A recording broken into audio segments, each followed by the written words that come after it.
the business world may be affected by the Biden administration. And one big focus is on taxes and regulation. We welcome now Bloomberg Markets anchor Alix Steele for an installment of Wall Street Vote. So a lot of people talking about this, Alix. Right. So there's a couple things, many ways to look at this. So I picked out two, and one is taxes, either personal or corporate, and the other is potential regulation, particularly when it comes to climate. So let's just breeze through the tax issue. We all know what that is. How high will the corporate tax rate actually go? Bloomberg Intelligence says, look, 1 to 2 percentage points, but you're not going to get to 28%. If you did get to 28%, RBC says that's a 9% drag on earnings growth.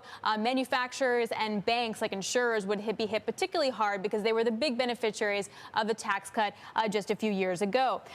Things that could also come out. You could get a overshort tax. So basically, if you have your business overseas, you get a 10% tax penalty. You also get a 10% tax credit if you for companies that create jobs in the U.S.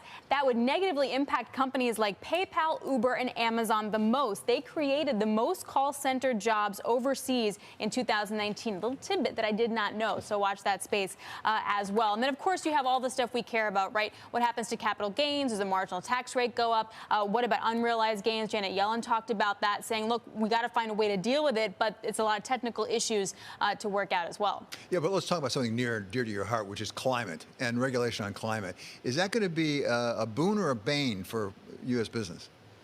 Yeah. My gut is that it's going to create a lot of requirements in order to meet disclosures, which maybe in the long run would be good, but we all know what it's like with compliance and how you have to manage that. So there's lots of things to think about when it comes to this, but particularly want to focus on what the SEC can actually do. Things like, and this was actually a report that was approved by the Subcommittee on Climate-Related Market Risk of the Market Risk Advisory Committee.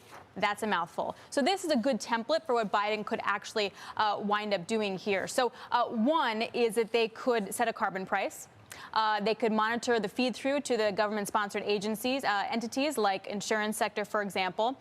They could task the research arm of the federal financial regulators to make sure that they're looking at liability. They could deal with some research when it comes to climate-related risks within the financial system, and also deal with things like risk management, disclosure in terms of scope 1, 2, and 3 emissions. 1 is your production, 2 is how you get the electricity that you use, and 3 is the products that you sell. Obviously, the energy sector, for example, or industrial sector is going to be huge on this, but how you report it and how you measure it is key, and also things like intensity versus absolute. What's your absolute emission reduction versus what's the intensity, which is the amount of energy per unit that you produce. These little details that may sound really technical are things that companies could actually have to contend with, which could create a lot more headaches.